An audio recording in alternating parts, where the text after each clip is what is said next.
Hello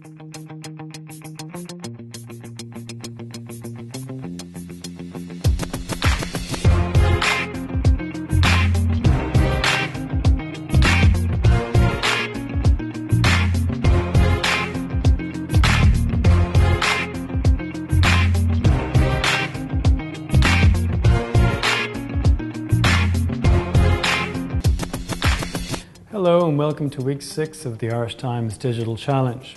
Today we had Gerard O'Neill, who's chair of Amarach Research, in to meet all of the startups. Amarach Research are sponsoring the Irish Times Digital Challenge and they're providing a really important function. What Gerard is doing is meeting each of the startups and asking them what questions they want raised in surveys or focus groups with prospective customers.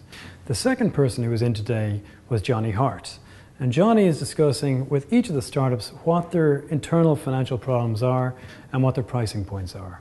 In the last week, we've seen something great happening. Storyful have a new prototype. It looks really great. They're on the way towards having a widget that I think people are going to want to interact with. So we might be going 5 for 5. 5 startups who actually launch things that work really great with the Irish Times. Okay, so this is the new design of the widget. Less of a graph as such and more kind of a visual representation of the evolution of different stories. And if this article has, say, these 4 topics in it, you can see that the y-axis represents the popularity of different stories. The different colors show what topics are actually in that particular one. So eventually you'll be able to drag the timeline as well, left and right, and then you just click on it to read it. So technically, Martin's solution is superb.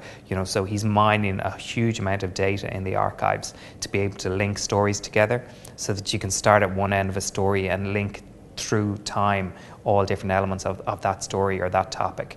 And technically that's not an easy thing to do. So he can do that no problem. The challenge is from a user perspective is how do you actually use that in an intuitive way, and that's where design comes in. Reading a newspaper online, reading the Irish Times online, and I see something like that, how likely am I, A, to notice it, and B, to interact with it? Do you notice the graphics? This is kind of a navigation system through the history of a story. Okay. So it's not necessarily... Okay. It's represented as a graphic, but its main function is a navigation system. What will you do with the information when you get it back? Ideally you want to ask questions that when you have the answer you're going to say, well, that means we're going to go option A rather than option B. So now PicTurk has 2 weeks left. Already what they have in the bag is a photo contest and winners will get an ebook, which is great. It'll be our first ebook for the Irish Times ever. But I think now they need to push for 2 other things. A proper print book. This is going to change what they're selling entirely, change the value. And to make that work, they're going to have to improve, I think, their relationship with Eamon Fitzpatrick, our head of advertising. I think they may have pitched him a little bit, in fact, far too aggressively. But the second thing I hope that they push is the idea of an Irish Times photo club. A club with a long life. And that means that our partnership with them would last for many years to come. Well, I met with Paul about 2 weeks ago and they did a presentation. I liked the idea initially, I liked the concept of it, but the thing that would have struck me is that there's a lot of man hours, and as a commercial proposition there was very little payback. I mean, he was looking for 60 hours of man time, which in an environment when it's a really tough economy out there, 60 hours of sales time is worth a lot more than 15,000, so the payback wasn't as big as it should be. So initially what we hoped to do was to produce a printed catalogue and stick it in every newspaper, and just the logistics of that and the cost of that is quite prohibitive. The team in here came up with a great idea, which was an ebook. When that idea didn't take off and it turned into an ebook, personally, for the amount of hours in it, I just felt it wasn't a runner for me. I liked the idea of having the catalogue or the book that can be left on coffee tables. I was excited about it because I could see this being a yearly event for the Irish Times happening in the National Art Gallery, and I could see that developing further, but just get the basics right first and let it develop from there. We're still in talks with Canon, but they haven't come back to us yet with a decision, so that's still open. My gut instinct on the Canon deal will be that it actually comes through. I think the biggest win for the Irish Times out of this competition should be GetBulb. The idea is that you produce in a very simple way one graphical element that appears in print in high quality, but it also appears online as an interactive graphic. That's a really spectacular offering. We are having internal difficulties with making that even a testable case. And to try and resolve some of those difficulties, tomorrow we're going to be having a meeting, which will be off camera, with our own managing director and the main design people in the entire building. I don't think I'm going to get a direct answer online before the end of the challenge. I think it's a question for the Irish Times as much as a question for me. I mean, the digital challenge is as much for the Irish Times as it is for the companies brought in under it. It's the benefit of what I'm offering to the Irish Times is as good as I'm saying. They'll have to adjust their workflows internally to make that happen for them. That's a big ask for any company, particularly one of the Irish Times size. So I don't think I'm going to get a clear yes or no. I mean, we're lobbying everybody we can think of in the company, including like the content creators, the news editors, the reporters themselves who are keen to engage and use the tool. So, and there's appetite. Everybody we spoke to has appetite for the tool, online, print or content creation. Within the €50,000 will give us that small capital base we need, but let us finish off development work around that and do the whole user account management, the back-end stuff and the website, the server and all that work, get it done and get us to the point where we can sell it worldwide on the internet. I mean, it's really, that's all we need is that small amount of cushion to get us through to that point. So MyiFli, Freda seems to be fairly content with how things are. What she is asking, though, is that the back page, the classified section, might be tested as something her product can plug into. My product is ready to go, it's usable.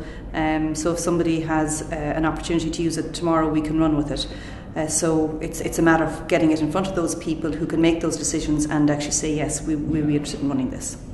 MyiFli, I think, is a nice concept, and I said that when I met Freda the first day. It's a nice concept that is a nice add-on. I just thought there's a little bit of magic missing, and I said that the first day. The thing about digital is it's you sell it and then you have to build it. Now it seems to be easy enough to build and it's a couple of day turnaround, but for salespeople, a couple of day turnaround is actually a deterrent. So there's a little, I don't know, just a little bit of pixie dust or something missing from it. I think technology might surpass it. But having said that, we have proposed it to a client who really likes it.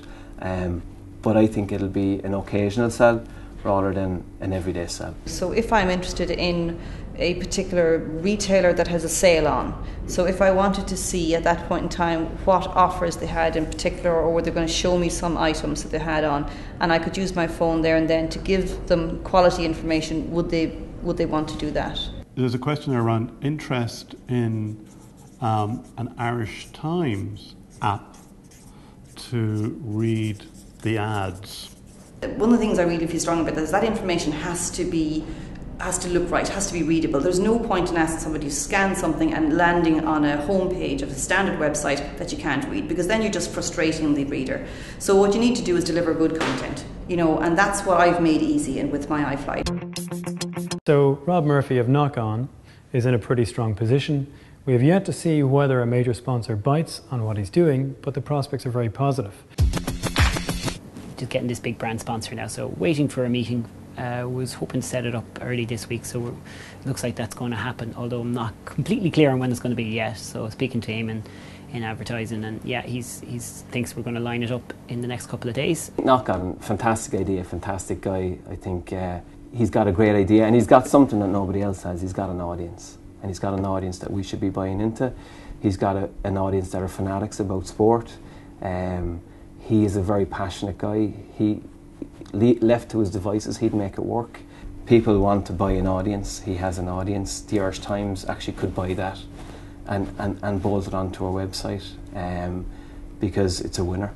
If it was me and I was MD of the Irish Times, I would buy that company and let him work on it. Long-term plan with this has been just put me in a room with the right people and get myself in there. And it's not a case of just knocking on someone's door and saying, let me tell you about it. It's just about getting in the room at the right time as well. There will be a final pitch day on the 6th of September, and each startup will have to pitch for that €50,000 convertible loan note prize from DFJ Esprit.